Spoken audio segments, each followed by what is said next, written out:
Hey everyone, I'm AJ Bacco of AJ Bacco Coaching. I'm a former professional triathlete and a longtime triathlon coach.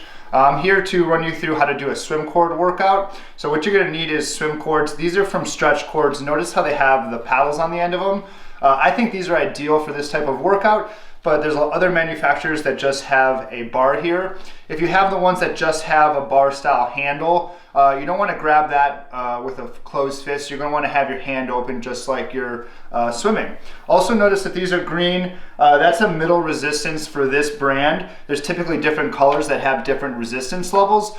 You're going to want to err on the lower side if you're a newer swimmer, and I'd say if you're a more advanced swimmer, you want to be somewhere in the middle. So these greens are somewhere in the middle for this brand. They definitely have heavier resistance. So if you do have something that's too light or too heavy, you could always walk backwards or walk forwards to make it a little bit easier, a little bit harder. So once you have your bands, you're going to find some kind of structure to tie it up to.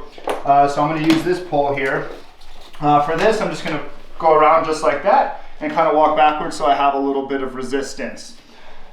Go ahead and toss these on. The first thing I want to show everybody is how to properly use the cords and how to properly catch with the cords. So this is a great opportunity for people to be practicing proper swim technique. So the first thing I want you to do is put your right hand on your side, walk it back a little bit and open your hips up at a 45-degree angle, exactly like you would be swimming, okay?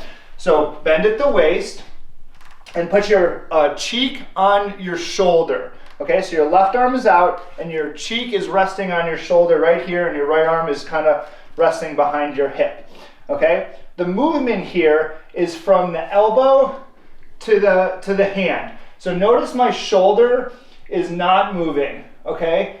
See how my fingertips are pointing to the bottom of the, right to the ground? Okay, that's a vertical form. That's what we want to achieve when we're doing this movement.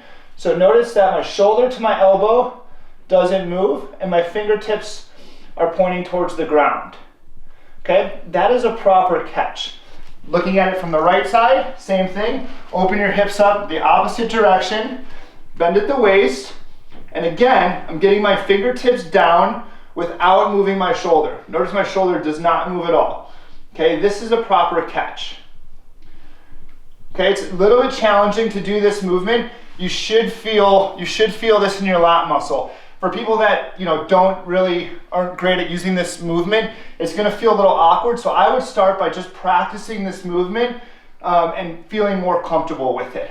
Okay, once you feel better with that movement, then you can square up to your post and put both arms out. What we're going to do is we're going to do one arm at a time, okay? So we're going to catch, and then you're going to pull. And notice as I'm pulling through, I'm breaking at the wrist, and my fingertips are always pointing at the ground. Okay, so catch, fingertips are pointing at the ground, pulling, see how they're still pointing at the ground, and I'm breaking at the wrist so that they're always at the ground. Okay, put the arm back and do the same thing with the other arm. Catch, pull, and finish the stroke when you break the wrist. That's basically how you're going to do this. It's important to practice that movement first before you actually jump into the workout.